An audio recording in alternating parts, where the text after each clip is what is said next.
Well, last week you finally let it out what all these engines are for. You want to introduce us to your Ranger? Yes, the Ranger, a prime example of a quality Florida rust-free truck. Not, very much not.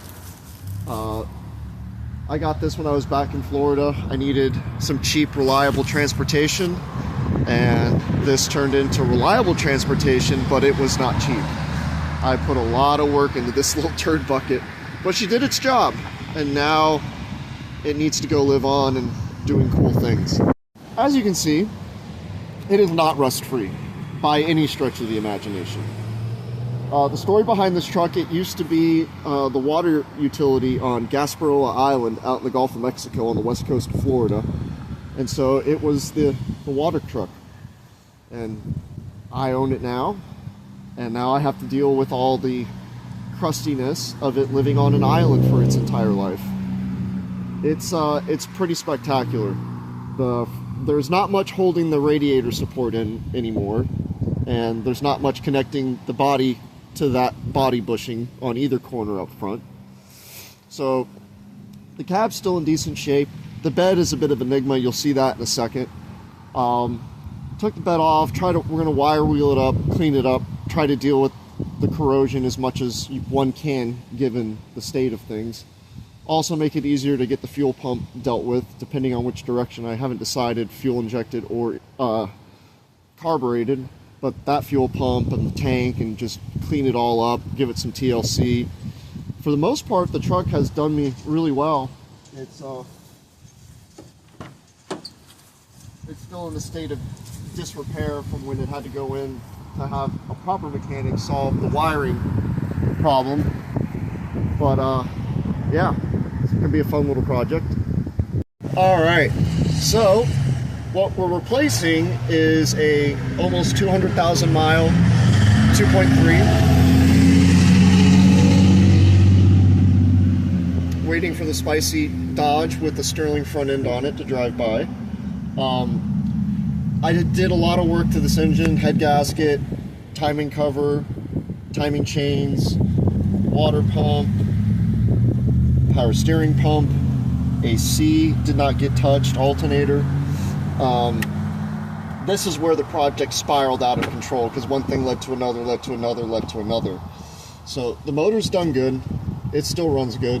The 5-speed automatic, it's not in the best of shape, but it still works fine for the most part. But all of that is trying to get away from as much of the original Ford stuff that's left in here, because it's all, as you can see, yes, it is in a state of crustiness. I mean, you look at that battery connection to the terminal and it's amazing the thing starts up every time. So this all needs to get unfuckulated. I got a engine mount kit for a 302 from Rick's Rangers, and I'm really excited to see how that works out. Just kind of eyeballing it right now. I think, yeah, it's going to be interesting to see how this all fits in here. It's going to be tight. It's going to be tight. We'll have to we're going to cut the radiator support out to pull the engine and transmission as one, because this needs to come out and get fixed up and welded if this vehicle has any hope of living a longer life. So, but yeah, this is going to be fun. Not all Florida trucks are rust-free, folks. Not all of them. So this is the real shock of the whole project. So this thing had a plastic bed liner in it, and as anybody that's ever dealt with plastic bed liners knows, when they've been on the vehicle for a long time and have lived in corrosive environments, it tends to not be a good story hiding underneath of it. But this, my friends, is an odd exception to it. I mean, we'll show you the rest of the bed, but when I pulled the bed liner out, I was legitimately in shock as to how good the floor of the bed looks. I mean, you got a little bit down here, you know, to be expected given the rest of the truck. But I mean, this was shocking. I expected this to be completely trashed, completely destroyed, no paint left on it. It was funny, when I took the bed liner out, it actually made the truck look a little less shitty, seeing all this white mixed in with the rest of it. But as we'll show you in a second, yeah, it's just as bad as the rest. So, as you can see, the underside of the bed does not disappoint. Or right here, I mean, this is just basically a sheet of rust. Got some holes here, got some hole there. The passenger side is in better shape than the, hold on. Yeah, driver's side. This is the driver's side. And if you haven't noticed yet, this is also a special Ranger. It's got a 7-foot bed. So this thing is very, very handy to have in one's life. So it needs a little tending to. I mean, even the bottom of the bed floor is in really pretty good shape, all things considered. I didn't even have to do anything crazy with the bed bolts. They all came right out. So a little bit of a welding project, but not nearly as bad as one would have expected it to be. And yes, that is from the leaky pinion seal on that wimpy little Ranger rear end, which we're going to see how long that lives for. Just weld the diff and we'll be fine. Oh yeah. Oh yeah.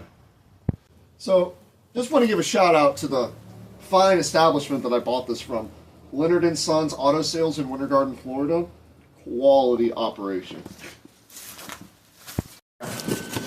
So first, the engine mount kit from Rick's Rangers. I was beyond stoked as to how skookum these plates are. A little perplexed as to what the extra is, but we'll find out soon enough. Comes with some hardware. And then we got the mount bolts, or the motor mounts, which I now see what's going on.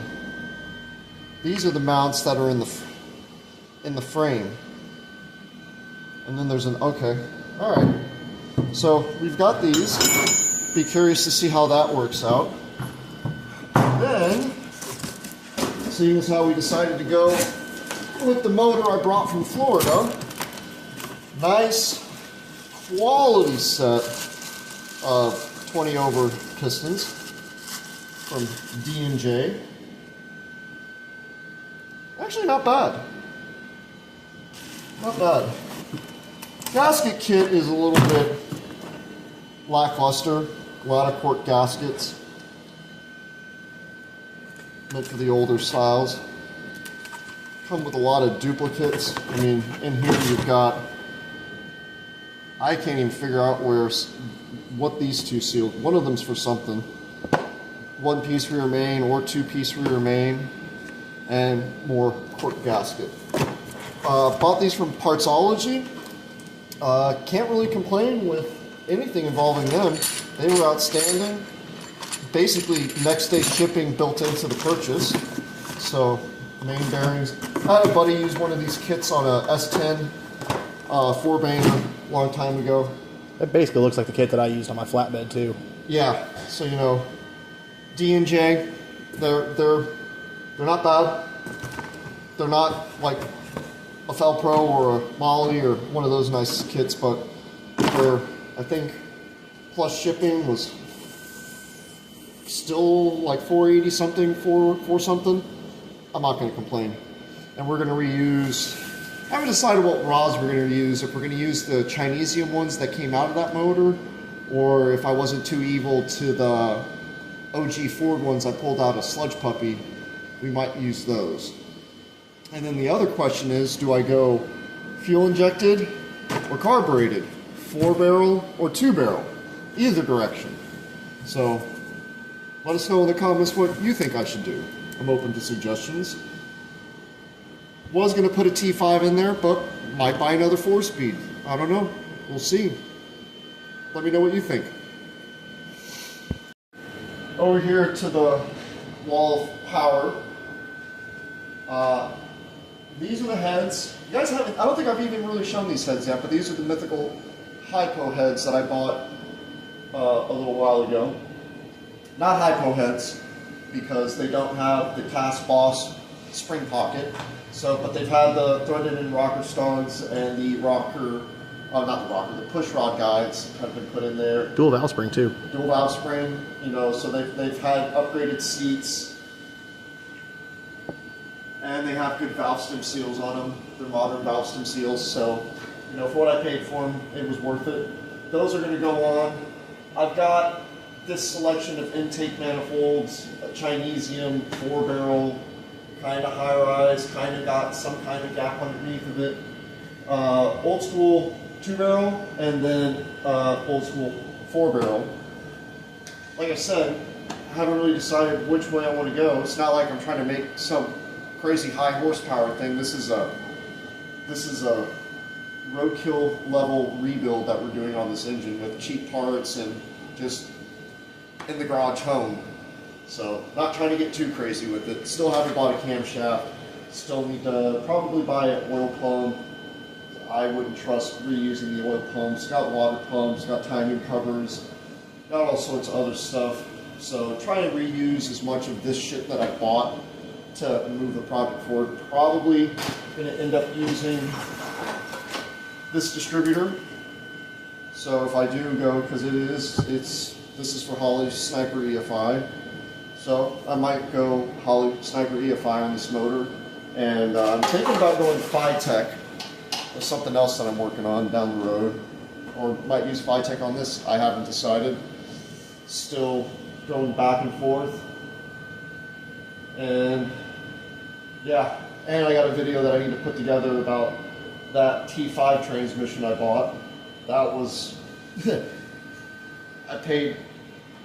really wanted the bell housing as well, to have another bell housing. So I paid the $400. The guy wanted 6, but when he realized it was messed up, we came down to 4. And then I opened it up, and that's a whole other video that'll come out. I have a donor GM T5 that I can steal parts out of to fix that one up. And, or I might use the 4-speed. Or not that 4-speed. I don't know. Still working on all of that.